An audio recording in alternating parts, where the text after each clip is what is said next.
ஒரு பொய் சொன்னவ அவன் சரியானதும் இவ மாறாம அவனையே மாத்தணும்னு நினைக்கிறா. அப்ப அவ எவ்வளவு பிடிவாதக்காரியா இருக்கா பாத்தீங்களா? போட்டோவை மறைச்சு வச்சோம். அவ தாலியை கழட்டி உண்டியல்ல போட சொல்லியும் அன்னைக்கு நம்ம அவ்வளவு தூரம் சொல்லியும் எவ்வளவு பிடிவாதமா இருந்தா பாத்தியா? என்னதான் மனசுல வச்சிருக்காளோ எனக்கே ஒன்னும் பிடிபடல. நானும் நம்ம எடுத்த முடிவுதான் சரின்னு உன் மனச மாத்திக்கோன்னு எப்படியோ சொல்லி பாக்குறேன். சின்னதா கூட அசைஞ்சு கொடுக்க மாட்டேங்கிறா. மாறும் மாறவே மாட்டேன்னு பிடிவாதமா இருந்த என் பையன் இப்ப மாறலையா? அதே மாதிரி அவ மாறுறதுக்கும் ஒரு சந்தர்ப்பம் வரும் ரங்கநாயகியம்மா. அப்படியெல்லாம் வரும்னு நாமளும் காத்துக்கிட்டு இருக்க கூடாது. வேற ஏதாச்சும் பண்ணணும். ஏன் கற்பகம், இப்ப தம்பி மனசுல அது வந்துருச்சுல்ல, பேசாம தம்பி அத பண்ண சொன்னா? எது? அதான் ப்ரப்போஸ் பண்றது. காரியத்தை கெடுத்தீங்க போங்க. ஏதோ பிள்ளைங்க சந்தோஷத்துக்காக சரின்னு அறகுறையா முதல் தடவையா 2 பேரும் சரின்னு சொல்லியிருக்காங்க. அதனால என்னமோ இவன் மாறிட்டான். அதுக்காக உங்க மருமக மாறுவான்னு நினைக்காதீங்க. அதெல்லாம் தாலி ஏறினதுக்கு அப்புறம் பாத்துக்கலாம். முதல்ல அவ மாறுறதுக்கு என்ன வழின்னு அதை பார்க்கணும். நீ சொல்றதும் வாஸ்தவம் தான். முதல்ல வினோதினி மாற நானும் ஒரு முடிவு எடுத்துட்டேன்.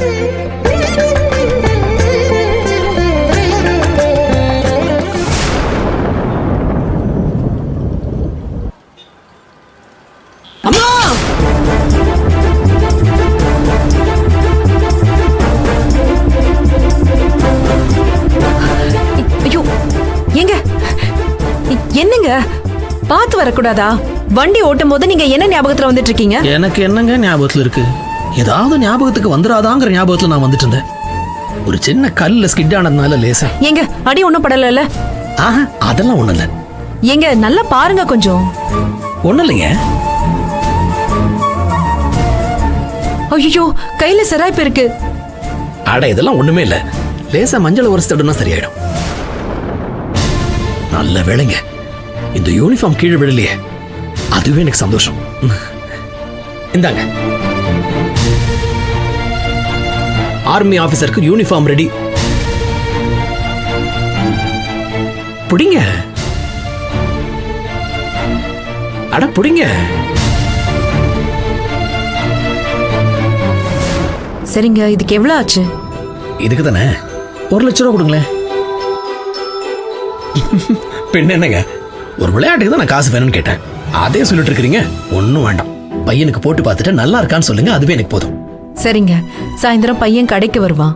அவனுக்கு இந்த ட்ரெஸ் போட்டு பார்த்துட்டு நான் கூப்பிடுறேன். நீங்க சரியா இருக்கான்னு வந்து பாருங்க. அப்படிங்களா? என்னங்க நீங்க, ஆர்மி ஆபீசர் உங்க கடைக்கு வர போறாரு, நான் பார்க்காம இருப்பேனா? நிச்சயமா வருவேன். சரி, முதல்ல காயத்தை பாருங்க. மனசுல இருக்கிற காயத்தை விட இது ஒன்றும் பெருசு இல்லைங்க.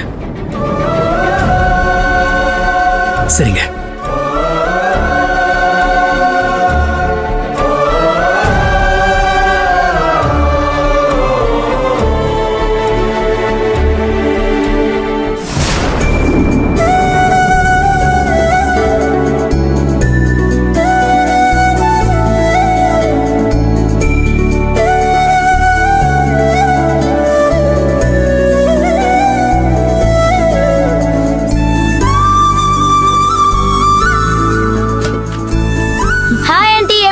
நல்லா இருக்கேன்டா, நீ எப்படி இருக்க? நான் நல்லா இருக்கேன் ஆண்டி. அம்மா எதுக்குமா வர சொன்ன? உங்க வாசு அப்பா உனக்காக வாங்கி கொடுத்த மிலிட்டரி ட்ரெஸ்ஸ உங்க அம்மா உனக்காக ஆர்டர் பண்ணிருக்காங்க.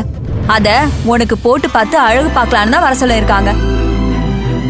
சும்மா இருக்க மாட்டியா பத்மா? சின்ன பையன் கிட்ட என்ன சொல்லணும்னு தெரியாம கூட நீ சொல்லிட்டு இருக்க.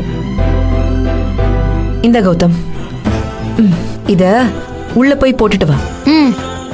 ஏன் பெரிய மனுஷன் இங்க போட மாட்டாரோ? அவன் நான் இருந்தாலே வெக்கப்படுவான். நீ போய் போட்டுட்டு வா.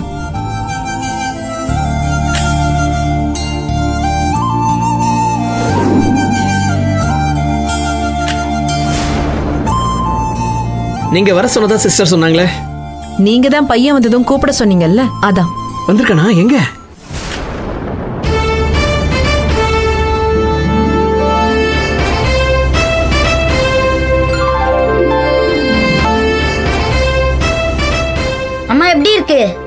இவன் தான் என் பையன், பேரு கௌதம். இவனா உங்க பையன்? எனக்கு இவனை தெரியுங்க, நான் பார்த்திருக்கேன். எனக்கு பொங்கல் கொடுத்தான். நல்லா இருக்கே கண்ணா? நான் நல்லா இருக்கேன் அங்கிள். அம்மா எப்படிமா இருக்க ட்ரெஸ்? சூப்பரா இருக்கு தங்கம். வாசு அப்பாக்கு தான் தேங்க்ஸ் சொல்லணும். அப்படியே இந்த அங்கிளுக்கும் தேங்க்ஸ் சொல்லிடு. இவருதான் உனக்கு பேட்ஜ் எல்லாம் வச்சு தந்து சாதாரண ராணுவ வீரனா இருந்த உன்னை பெரிய ஆபீசர் ஆக்கியிருக்காரு. Thanks uncle. இங்க வா ராஜா. போ.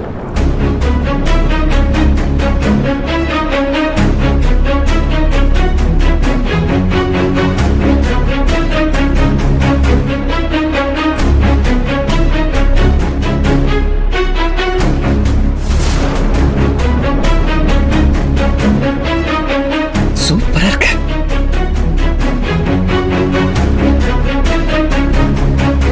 ராஜா, இது வேஷம் கிடையாது. இந்த யூனிஃபார்ம் போடுறதே ஒரு வரம். இந்த ட்ரெஸ்ஸ போட்ட உடனே ஆட்டோமேட்டிக்கா உடம்புக்குள்ள ஒரு கெத்து வரும். அப்படியே நிமிர்ந்து நிக்கணும். மற்ற வேஷங்கள் எல்லாம் நடிக்கிற மாதிரி சாதாரணமா வசனத்தை மனப்பாடம் பண்ணிலாம் சொல்லக்கூடாது. ஒரு ஆர்மி ஆபீசர்னா அதுக்குன்னு ஒரு தனி உடல் மொழி இருக்கணும். அப்படின்னா ஏங்க, அவன் ஏற்கனவே நடிக்க மாட்டேன்னு பயந்துட்டு இருக்கான். நான் தான் ஏதோ சமாதானம் சொல்லி நடிக்க சொல்லியிருக்கேன். நீங்க அவனுக்கு வராததெல்லாம் சொல்லி சும்மா பயமுறுத்திட்டு இருக்காதீங்க. வராததுன்னு இந்த உலகத்துல என்னங்க இருக்கு? சொல்லி கொடுத்தா செய்ய போறான். கௌதம், ஒரு ஆர்மி மேன்னா சாதாரணமா இருக்க கூடாது. நீ நடக்கும்போது கூன் போடக்கூடாது. நிமிர்ந்து விரைப்பா நடக்கணும். ரெண்டு காலுக்கும் இவ்வளவு கேப் இருக்க கூடாது. இப்படி ஸ்ட்ரைட்டா வச்சுக்கோ. பேசும்போது இப்படி நிமிர்ந்து நின்னு கையை இப்படி நல்லா நீட்டி மடக்கி பேசணும். உன் பேச்ச கேட்டு எதிரில் இருக்கிறவங்களுக்கு ஒரு தன்னம்பிக்கை வரணும். சரியா?